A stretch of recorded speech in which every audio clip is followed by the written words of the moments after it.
కేవలం కలియుగంలో మనుష్యులు అనేకమైనటువంటి పాపకర్మలు చేసి లెక్కలేనన్ని ఆపదలు ఎదుర్కోవలసిన అగత్యం ఏర్పడుతుందని తాను వైకుంఠమును విడిచిపెట్టి సప్తగిరుల మీదకొచ్చి వెంకటాచల పర్వతం మీద ఆనందనిలయ విమానంలో తాను విరాజమానుడై పిలిచినంత మాత్రం చేత పలికి ఉద్ధరించేటటువంటి ఆ భగవంతుని యొక్క కరుణాహృదయాన్ని మనం ఎన్నటికీ మరువకూడదు అని ఆయనకి ప్రస్తుతి చేస్తూ కలిబాధ మాన్పడం కోసం ప్రధానంగా మనుష్యులు ఆశ్రయించవలసినటువంటి రూపాలలో ఒకటి చండీస్వరూపం, కలవు చండీ అని.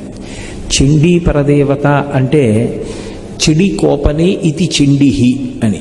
చండీ హోమం చేస్తున్నారు అంటారు. శారదా నవరాత్రులు వస్తున్న ఈ చండీ హోమానికి విశేషమైనటువంటి ప్రాధాన్యత.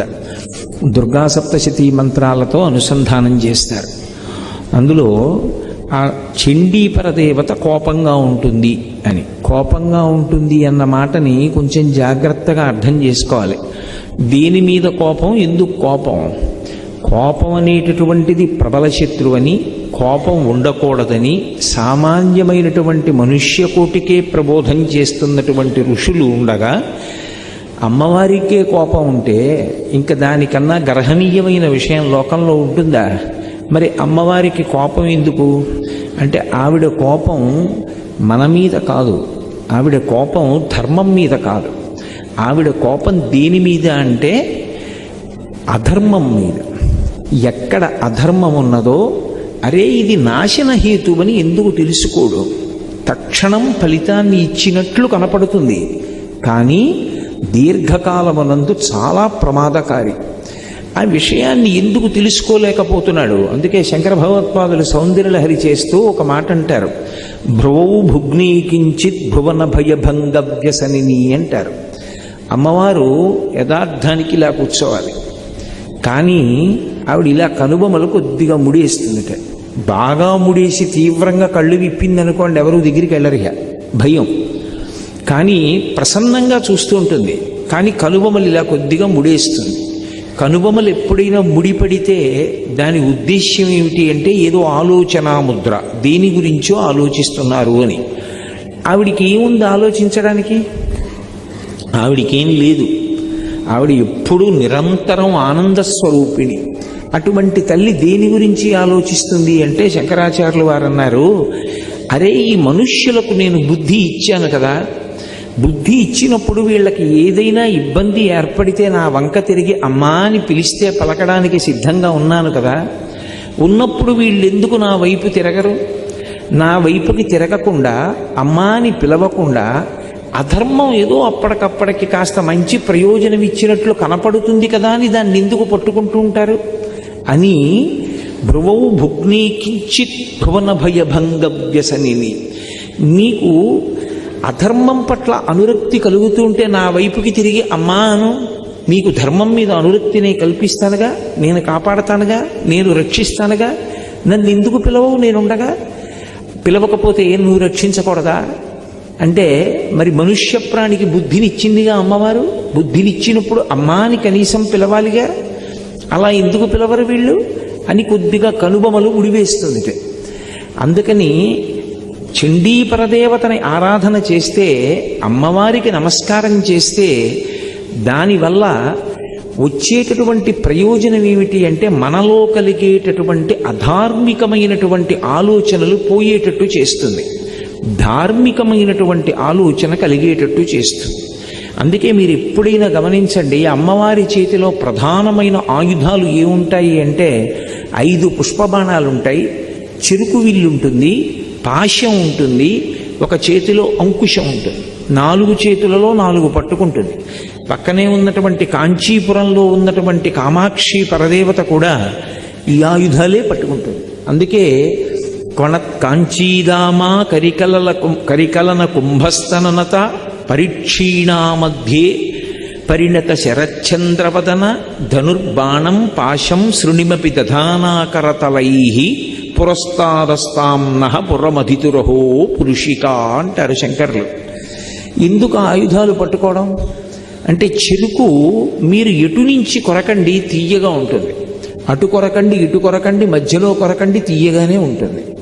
కోరికలన్నీ కూడా నా వైపు నుంచి వచ్చిన కోరికలు నాకు తీయగా ఉంటాయి. ఒక్కటి గుర్తుపెట్టుకోండి, అసలు కోరికలు లేకుండా ఉండు, ₹1 సంపాదించద్దు అని అసలు ఏ శాస్త్రం చెప్పదు. అలా అనుకుంటే చాలా పొరపాటు. అది ఒక్క సన్యాసాశ్రమానికి చెల్లుతుందేమో కానీ ప్రత్యేకించి గృహస్థాశ్రమంలో ఉన్నవాడు ఏ కోరిక లేకుండా ఎలా బ్రతుకుతాడు?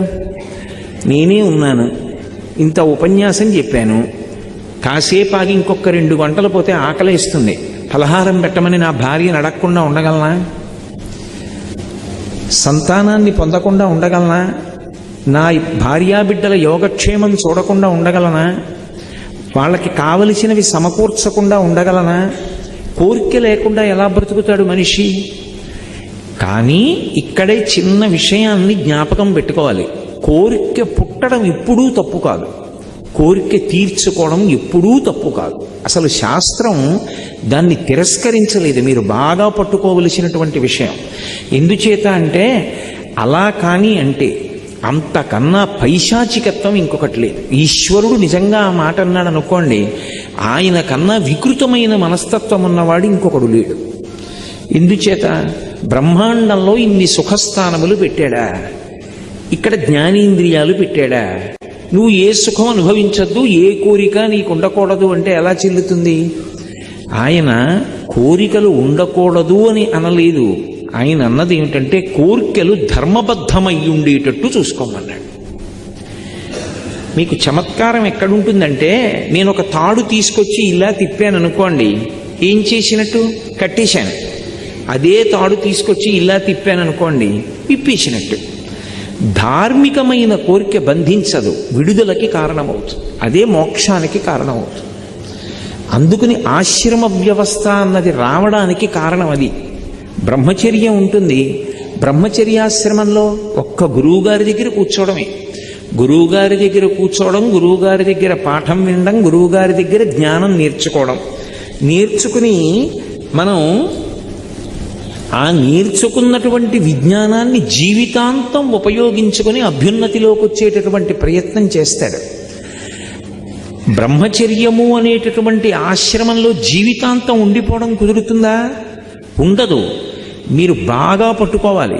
ఋషులు అసలు ఏది అవసరమో దాన్ని విడిచిపెట్టి నువ్వు బతుకు, ఎదురీదు, ఏం చేస్తావో మాకు అనవసరం, అలా ఉంటే తరిస్తావు అని చెప్పరు. వాళ్ళు ఏం చెప్పారంటే, ఒక వయసు వచ్చిన తర్వాత మనస్సు కామమును పొందుతుంది. ఇప్పుడు ఆ కామాన్ని నువ్వు తీర్చుకోవద్దు అని బలవంతంగా తొక్కి పెట్టారనుకోండి, అది కాలు కింద పాము ఎలా ఉంటుందో అటువంటిది. రామాయణంలో రావణాసురుడు 10 తలకాయలు తెగిపోయి యుద్ధభూమిలో పడిపోతాడు. మండోదరిని తీసుకొస్తారు. అందరూ అనుకుంటారు ఆవిడిప్పుడు రాముణ్ణి నింద చేస్తుంది అనుకుంటారు. ఆవిడంటుంది రావణాసురుడి దగ్గరికి వచ్చి, ఓరి దుర్మార్గుడా, నువ్వు రాముడి చేతిలో చచ్చిపోలేదు, నీ ఇంద్రియముల చేతిలో నువ్వు చచ్చిపోయావు. తపస్సన్న పేరుతో ఇంద్రియాల్ని కొన్నాళ్ళు తొక్కి పెట్టావు.